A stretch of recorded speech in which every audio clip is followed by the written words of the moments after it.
तो जैसा कि हम लोग इलेक्ट्रोस्टैट के प्रॉब्लम्स ऑन कूलम्ब्स लॉ में 4 लेक्चर हम आपको दे चुके हैं, जिसमें हमने कूलम्ब्स लॉ की प्रॉब्लम्स को सॉल्व किया है। ठीक है, अभी तक वो सारा क्वेश्चन रैंडमली था। अब वक्त है कि हम टेस्ट करें अपने आप को कि क्या वो सारे कॉन्सेप्ट या वो सारे न्यूमेरिकल्स जो हमने सॉल्व किए हैं, तो क्या उससे चाहे वो जेईई मेंस में हो चाहे वो नीट में हो, क्या क्वेश्चन सॉल्वेबल है कि नहीं है। क्लियर है? तो आज सबसे पहले हम नीट में पूछे गए प्रीवियस ईयर्स में क्वेश्चंस को सॉल्व करके आपको हम दिखाते हैं। उसके बाद फिर मेंस के भी क्वेश्चन को सॉल्व करेंगे और तब अपने टॉपिक को हम आगे बढ़ाएंगे। तो यहां पर यह बात याद रखिएगा कि नीट और मेंस दोनों के क्वेश्चन को सॉल्व किया जाएगा। सबसे पहले हमने नीट के क्वेश्चन को लिया है। ठीक है, तो आइए पहले क्वेश्चन से स्टार्ट करते हैं। नीट 2019 का ये क्वेश्चन है, 2019 का। 2 point charges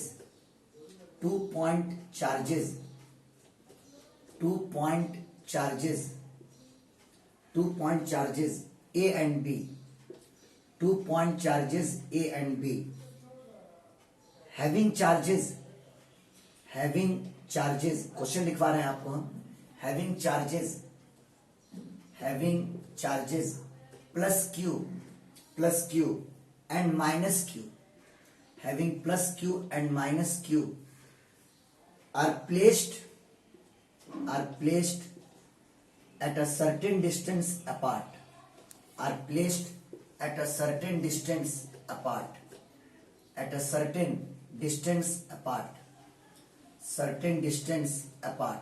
समझिएगा, certain distance apart। ठीक है, and the force acting on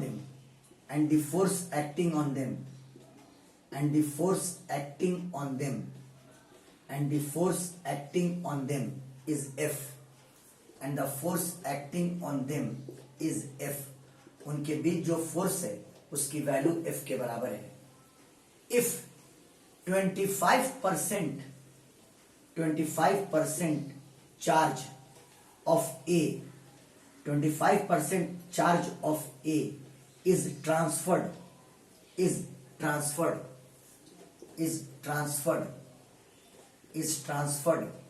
to B, है ना, then calculate the new force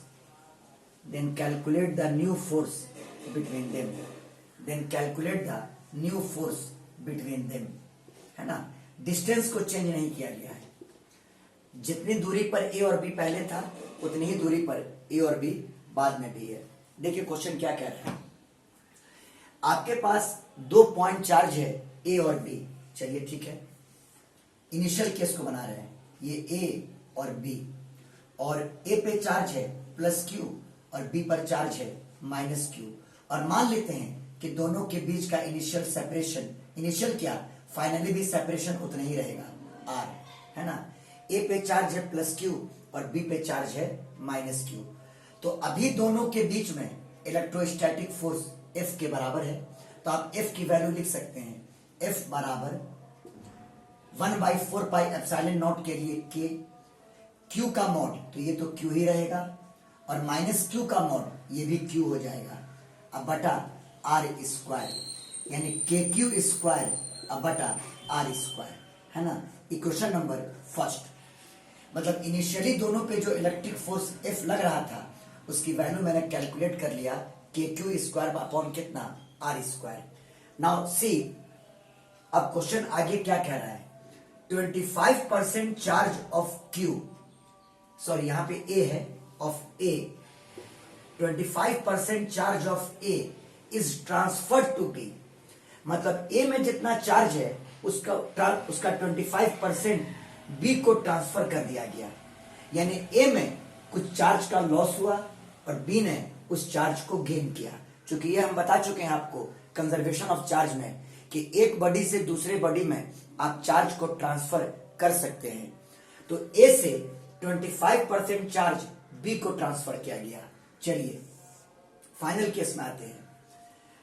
A का पहले चार्ज कितना था, Q, तो बताइए A से B में चार्ज को कितना ट्रांसफर किया गया, 25%, तो 25% ऑफ क्यू, जितना ए के पास है उसका 25%, है ना।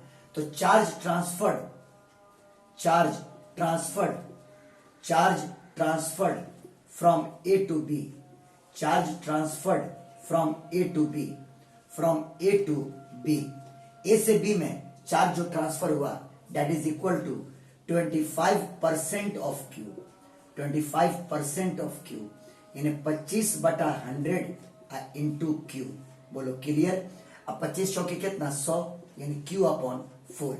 इतना चार्ज ए से बी में गया, तो अब आप कॉमन सेंस लगाइए, ए से चार्ज चला गया बी में, तो ए पर जो चार्ज होगा वो घट जाएगा।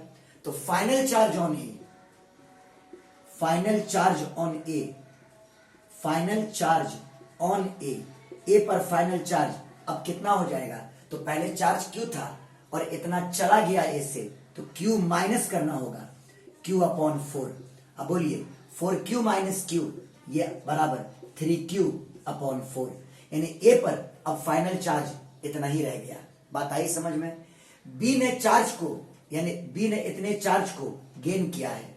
अरे बाबू, इतना चार्ज ए से ट्रांसफर होके बी में गया, यानी बी ने इतने चार्ज को गेन किया, तो पहले से माइनस क्यू है और इतना बी में आया, तो जोड़ दीजिए तो फाइनल चार्ज ऑन बी आ जाएगा।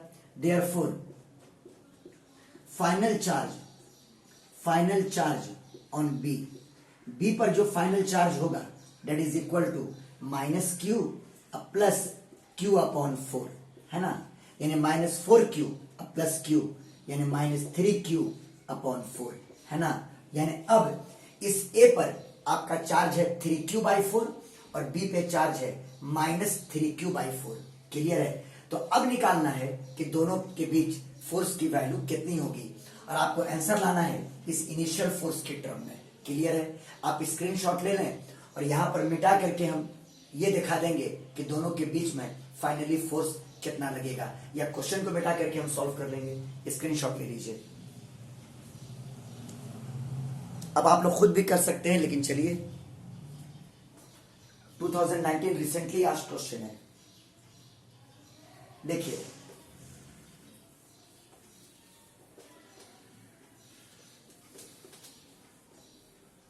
अब सेम सिचुएशन को शो करते हैं, यानी फाइनल सिचुएशन को, फाइनल सिचुएशन को। डिस्टेंस ए और बी का उतना ही है, पोजीशन नहीं चेंज किया है। फाइनल सिचुएशन ए वहीं पर है और बी वहीं पर है। देखिए, प्रॉब्लम्स के लिए हमको वीडियो लेक्चर में आप लोग टाइम दीजिए, तभी हम मेंस और नीट दोनों का क्वेश्चन हम सॉल्व कर पाएंगे। बात आई समझ में। तो अभी नीट का सीरीज चलेगा, फिर हम आपको मेंस का भी क्वेश्चन सॉल्व करवाएंगे। क्लियर है। तो चलिए, ए पर चार्ज अब कितना हो गया q/4, और बी पर अब चार्ज कितना हो गया -3q/4, है ना। अब दोनों के बीच का डिस्टेंस उतना ही है r। तो आपको निकालना है कि अब इनके बीच का नया इलेक्ट्रिक फोर्स कितना होगा। सॉरी, ए पे फाइनल चार्ज है 3q/4, यहाँ पे 3q है ना, और यहाँ पे -3q/4। Now final electric force, final electric force, final electric force between A and B, final electric force between A and B. चलिए उसको F' मान लेते हैं। क्या मान लेते हैं? F'। और सेम कॉन्सेप्ट कूलम्ब्स लॉ से लगाते हैं, बराबर K 1/4πε0। इसका मॉड, तो ये तो ऑलरेडी पॉजिटिव है, 3q/4। चलिए इसका मॉड यानी कितना हो जाएगा 3q/4, मॉड लेने पर 3q/4 divided by r², divided by कितना r²। और अब इधर वाले टर्म को हम मिटा देते हैं, जो कि आप स्क्रीनशॉट ले चुके हैं। देखिए, फाइनल फोर्स बराबर हो जाएगा F' इज इक्वल टू 3 × 9 और 4 × 16, उसको बाहर कर दीजिए, 9/16 K Q into Q² upon r², है ना। KQ² अपॉन कितना r²। जरा इक्वेशन 1 में देखिए, KQ²/r² आपके इनिशियल फोर्स के बराबर है। तो इसको हम लोग इक्वेशन 1 से पुट कर दें, F के बराबर, मतलब यूजिंग 1, अगर 1 को यूज कर दिया जाए तो फाइनल फोर्स का वैल्यू 9/16 इंटू F क्लियर है? ये फाइनल फोर्स की वैल्यू है। हम ऑप्शन देना स्टार्टिंग में भूल गए थे, तो आंसर का जो ऑप्शन है वो आप देख लीजिए। पहला ऑप्शन था आपका 4f/3, 4f/3। दूसरा ऑप्शन था आपका f। तीसरा ऑप्शन था आपका 9f/16 और चौथा ऑप्शन था आपका 16f/9। आप देख सकते हैं 9f/16, C is the correct answer. Screenshot ले लीजिए।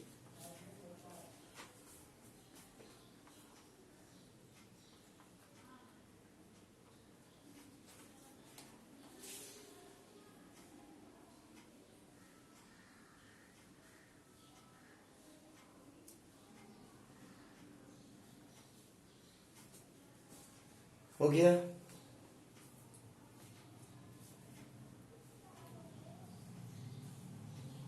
चलिए, पहला क्वेश्चन क्लियर आपका। 2019 का नीट का है, प्रैक्टिस कीजिएगा आप लोग। इससे भी और टफ क्वेश्चन आएगा। जितने क्वेश्चंस हैं हम वो सब बोर्ड पर सॉल्व करने की कोशिश करेंगे। क्लियर है? आइए एक और क्वेश्चन लेते हैं 2010 का। देखिए, two positive ions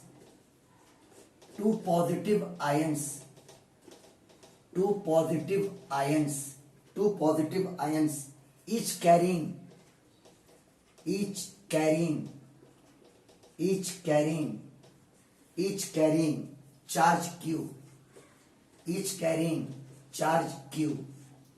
q are separated by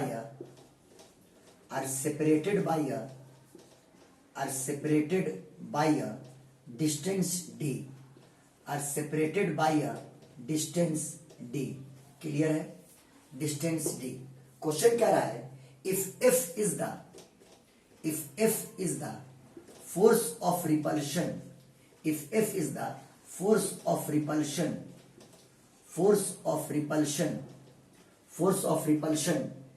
between the ions,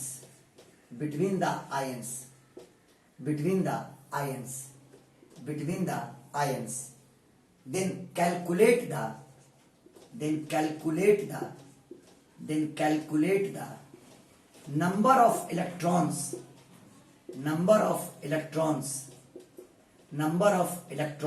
missing from each ion, number of electrons missing from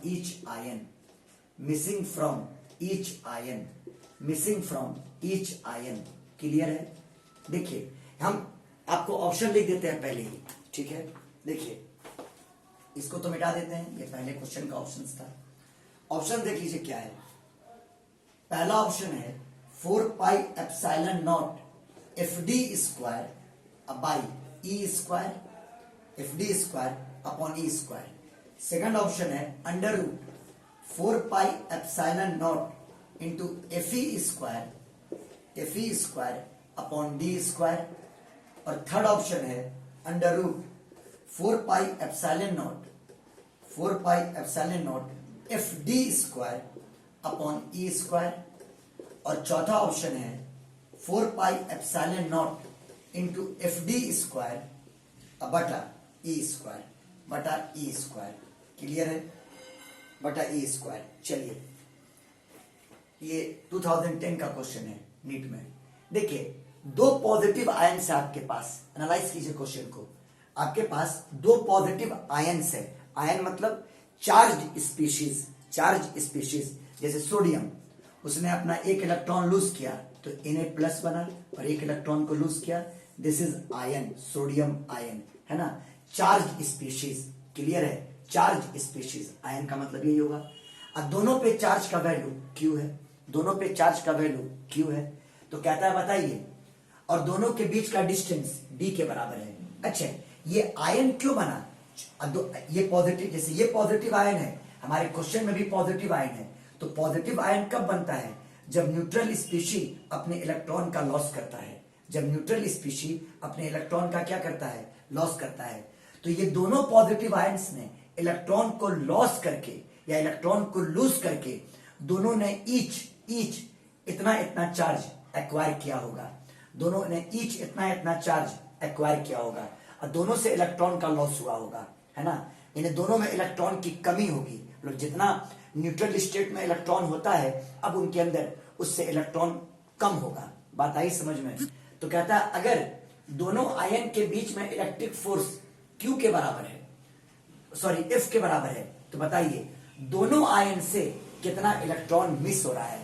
दोनों आयन से कितना इलेक्ट्रॉन मिस हो रहा है, मतलब दोनों आयन जो बना होगा उसने कितने कितने इलेक्ट्रॉन को लूज करके आयन फॉर्म हुए होंगे, जिससे उन पे चार्ज Q आया होगा। बात आई समझ में? बहुत ही अच्छा क्वेश्चन है ये और बहुत इजी भी है। आप पहले दो आयन मान लो कि एक आयन यहां पर है, आयन नंबर फर्स्ट और आयन नंबर सेकंड, क्लियर है? और दोनों पे इक्वल चार्ज है Q और Q, और दोनों के बीच का डिस्टेंस D के बराबर है।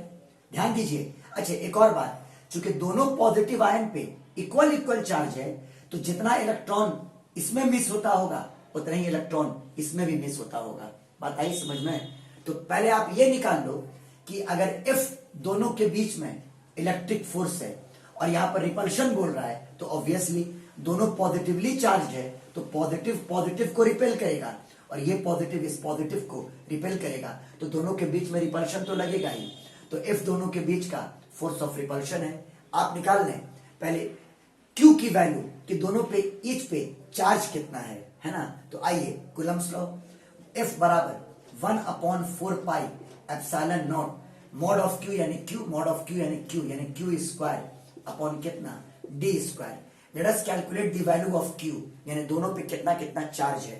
तो Q स्क्वायर बराबर 4 pi epsilon naught into D square into F, और आप स्क्वायर हटा करके इधर रूट लगा सकते हैं। तो Q बराबर 4 pi epsilon naught into D square into F और इस पूरे का रूट, है ना? ये पता चल गया कि इस आयन पर या इस आयन पर कितना चार्ज है ना? अब याद कीजिए क्वांटाइजेशन ऑफ चार्ज, ये हम पहले क्लियर कर चुके हैं कि इसने भी इलेक्ट्रॉन को लूज करके चार्ज को एक्वायर किया होगा और इसने भी इलेक्ट्रॉन को लूज करके चार्ज को एक्वायर किया होगा, क्योंकि दोनों पॉजिटिव आयन है ना? याद कीजिए मैंने क्वांटाइजेशन ऑफ चार्ज में क्या पढ़ाया था कि कोई भी न्यूट्रल स्पीशी अगर इन इलेक्ट्रॉन को लूज करता है तो उस पे आने वाला चार्ज Q बराबर होता है प्लस Ne, जहां पर N नंबर ऑफ इलेक्ट्रॉन जो उसने लूज किया, है ना? याद है? अगर इन इलेक्ट्रॉन लूज करता है, इन एक नंबर हुआ, इंटीजर नंबर हुआ, अगर किसी स्पीशी ने इन इलेक्ट्रॉन का लूज किया तो उस पे आने वाला चार्ज प्लस Ne होता है। आपको इसी N को कैलकुलेट करना है कि कितना इलेक्ट्रॉन इसने लॉस किया होगा। समझ में आई बात? आपको इसी N को कैलकुलेट करना होगा कि इसने कितने इलेक्ट्रॉन को लॉस किया होगा या उसके अंदर कितना इलेक्ट्रॉन मिस हो रहा है ना? तो आइए आप यूज कर दोगे क्वांटाइजेशन ऑफ चार्ज। तो यूजिंग क्वांटाइजेशन ऑफ चार्ज हम लोग यूज करेंगे क्वांटाइजेशन ऑफ चार्ज, यानी Q बराबर N इंटू E, Q बराबर N इंटू E। Q की वैल्यू आप डाल सकते हैं under root 4 pi epsilon naught into D square into F, और ये बराबर N इंटू E, और यहां से आप कैलकुलेट कर लें N का वैल्यू कि कितना इलेक्ट्रॉन किसी एक स्पीशी ने लूज करके आयन के फॉर्म में आया, है ना? तो N की वैल्यू हो जाएगी, देयरफॉर N बराबर under root 4 pi epsilon naught into D square into F और होल डिवाइडेड बाई कितना E। क्लियर है? इतना ही इलेक्ट्रॉन मिसिंग है फ्रॉम ईच आयन। समझ गए? Number of electrons missing from each ion,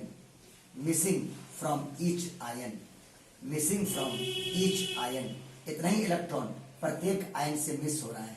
बात आई समझ में? ऑप्शन चेक कर लीजिए, under root 4 pi epsilon naught D square into F upon E, D square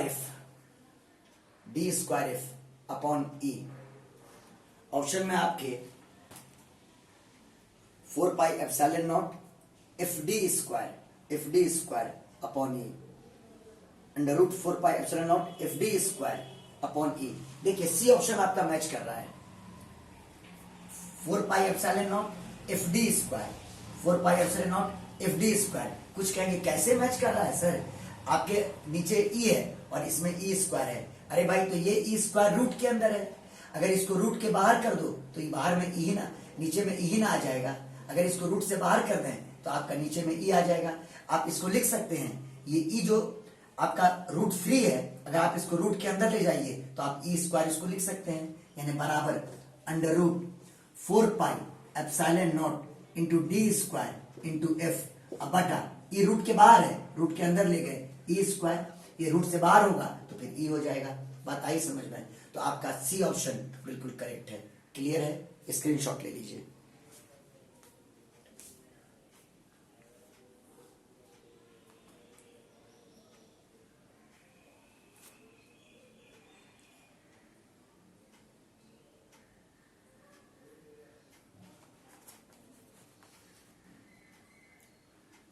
जो लोग इंटरेस्टेड है वो फोकस करेंगे, और हम बार बार कह रहे हैं अपने वीडियो लेक्चर में कि नीट और मेंस दोनों के क्वेश्चन बैंक को सॉल्व किया जाएगा मेरे वीडियो लेक्चर में, नीट और जेईई मेंस के लिए। इसलिए मैथ वाले स्टूडेंट परेशान नहीं होंगे, जस्ट इसके बाद फिर हम मेंस का क्वेश्चन सॉल्व करके देंगे। मतलब जितना कंटेंट अभी हमने डील किया है ना।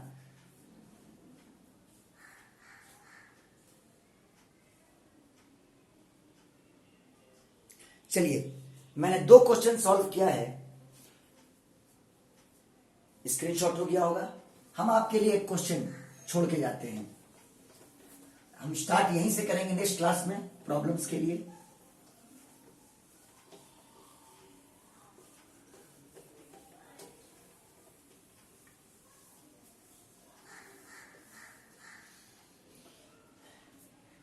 क्वेश्चन लिखिएगा, ये क्वेश्चन आपके नीट का है तो बहुत पुराना लेकिन इंपॉर्टेंट क्वेश्चन है।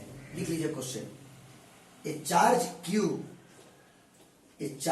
Q is placed, a charge Q is placed, NEET का ही क्वेश्चन है। A charge Q is placed at the center of line, at the center of line, at the center of line, at the center of line, joining two equal charges, joining two equal charges, joining two equal charges, joining two equal charges, capital Q, joining two equal charges, capital Q.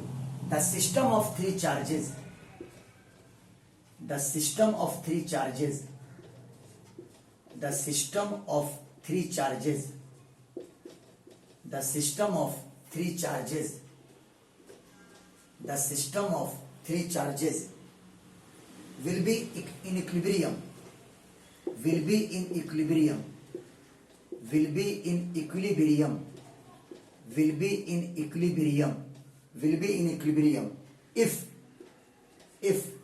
Q is equal to, if Q is equal to, if Q is equal to, और option में है, लिखेंगे option -Q/4, B में है Q/4, Q/4, सी में है -Q/2, -Q/2, और option number D में है Q/2, Q/2। क्लियर है? चलिए, ये आपका एक क्वेश्चन है जो हम आपको दे के छोड़ रहे हैं। जो बच्चे इंटरेस्टेड हैं इस क्वेश्चन को सॉल्व करके हमको व्हाट्सएप करेंगे। क्लियर है? देखिए, ऑनलाइन क्लासेस में हमको एक एक प्रॉब्लम्स को टच करना है, समझ के मतलब कि इस वीडियो लेक्चर में हमको सारे प्रॉब्लम्स को टच करना है, और जो लोग लाइव क्लास करते हैं वहां पर हम लोग थोड़ा थ्योरेटिकल पॉइंट ऑफ व्यू से और आगे बढ़ेंगे। समझ में आई बात? लेकिन इस वीडियो लेक्चर में हम कूलम्ब्स लॉ के सारे प्रॉब्लम्स को आपके लिए क्लियर करेंगे, नीट का भी और मेंस का भी। ये बात हम बार बार फोकस कर दे रहे हैं ताकि मैथ्स के बच्चे इस बात से हरास ना हो कि सर मेंस का क्वेश्चन सॉल्व करेंगे कि नहीं करेंगे। I will solve all those questions which has been asked in mains. ठीक है, इसको सॉल्व कर लेंगे आप लोग।